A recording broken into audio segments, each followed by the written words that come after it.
வணக்கம், வாழ்க வளமுடன். இன்னைக்கு தோசைக்கு வடகறி செய்யலான்னு பார்க்குறேன். அதுக்கு கடலப்பருப்பு ஒரு 100 கிராம் ஊற வச்சிருக்கேன். ராத்திரி ஊற வச்சுட்டேன். ஊற வச்சு தண்ணி எடுத்து வடிச்சு வச்சிருக்கேன். அத மிக்ஸியில போட்டுட்டேன். அதுக்கு முன்னாடி அது கடலப்பருப்பு அரைக்கிறதுக்கு ஒரு பச்சை மிளகாய், கொஞ்சம் இஞ்சி பூண்டு போட்டுக்கிறேன் மிக்ஸியில. கடலப்பருப்பு போட்டுறேன். அதுக்கு வேணுங்கிற அளவு உப்பு போட்டுறேன்.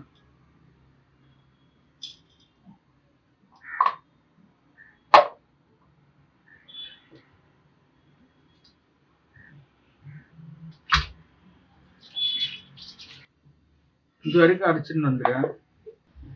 இந்த கடலப்பருப்பு மிக்ஸியில் அரைச்சேன். இஞ்சி போட்டு பச்சை மிளகாய் போட்டு ஒரே பச்சை மிளகாய் போட்டு அரைச்சேன். அது கடலப்பருப்பை தோசைக்கல்லில் போட்டு வடை மாதிரி தட்டி அடை மாதிரி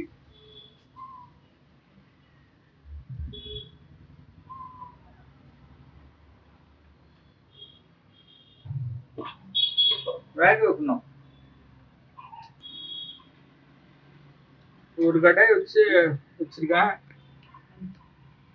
ஒரு கடாய் வச்சு ஒரு 2 கரண்டி எண்ணெய் ஊற்றி 2 ஸ்பூன்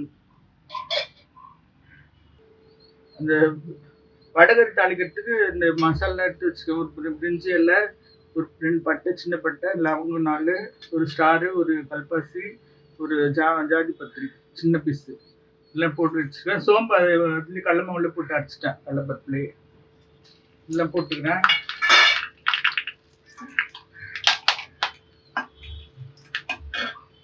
வெங்காயம் போட்டுக்கிறேன். ஒரு 2 வெங்காயம் போட்டுக்கிறேன்.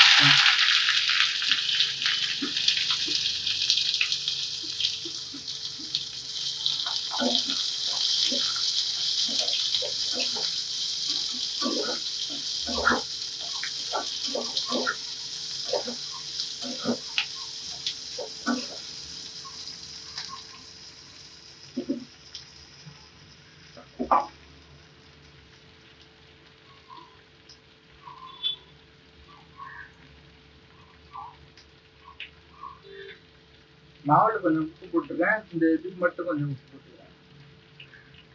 கிரேவி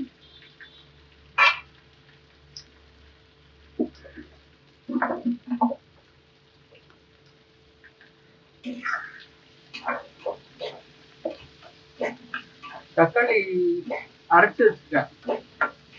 கட் பண்ணி போட்டா வதங்க மாட்டேங்குது. அதனால 2 தக்காளி மிக்ஸியில் போட்டு அரைச்சி வச்சுருக்கேன். அதையும் போட்டுருக்கேன்.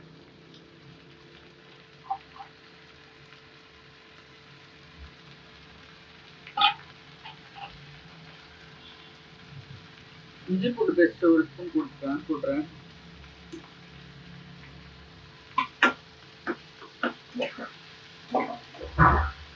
இது நல்லா வதக்கணும்.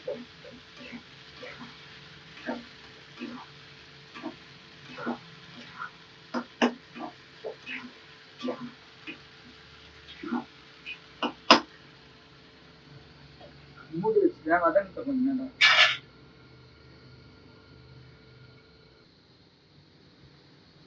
இந்த மிக்ஸியில் போட்டு அரைச்சோல்ல வடைக்கு கடல மாவு போட்டு, அது வந்து தோசைக்கல்லில் போட்டு எடுத்து ஆற வச்சுருக்கேன்.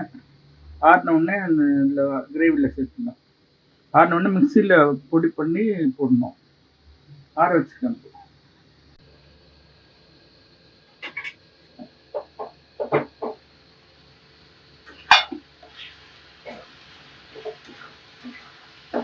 வெங்காயம் வதங்கிட்டு அதுக்கு ஒரு 1/2 ஸ்பூன் பெருமிளகு அப்படி போட்டுறேன். பச்சை மிளகா போட்டுருக்கேன். அதுக்கேற்ற மாதிரி கொஞ்சம் வேணுன்றளவு போட்டுக்கலாம். 1/2 ஸ்பூன் மிளகா பொடி, ஒரு 1/2 ஸ்பூன் கரம் மசாலா, மஞ்சள் பொடி,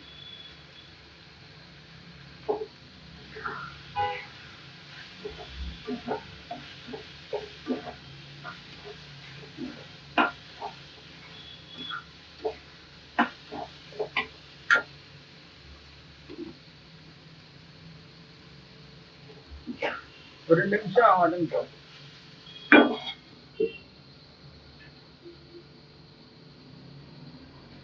மிக்ஸியில் போட்டு ஆறிடுச்சு. இந்த மிக்ஸியில் போட்டுறேன்.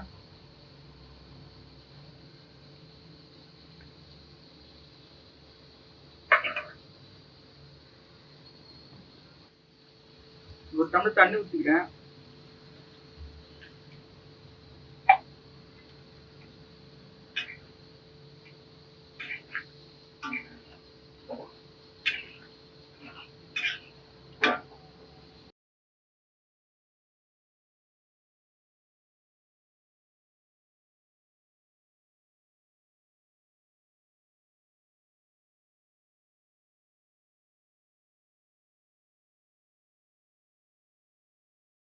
தண்ணி கொதிச்சிச்சு. இந்த புதினா, கொத்தமல்லி, கருவேப்பிலை 3 போட்டுறேன்.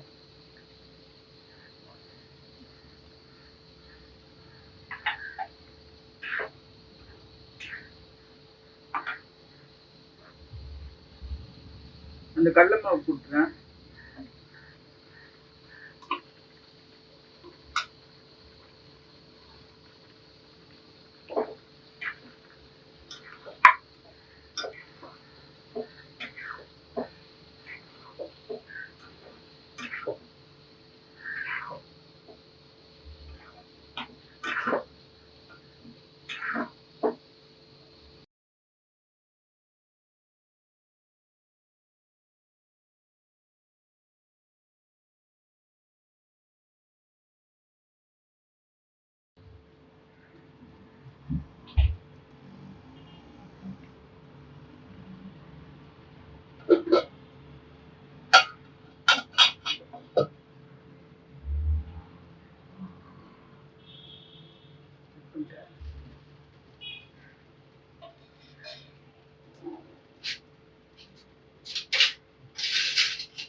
இட்லி தோசைக்கு வடகை ரெடி ஆயிடுச்சு.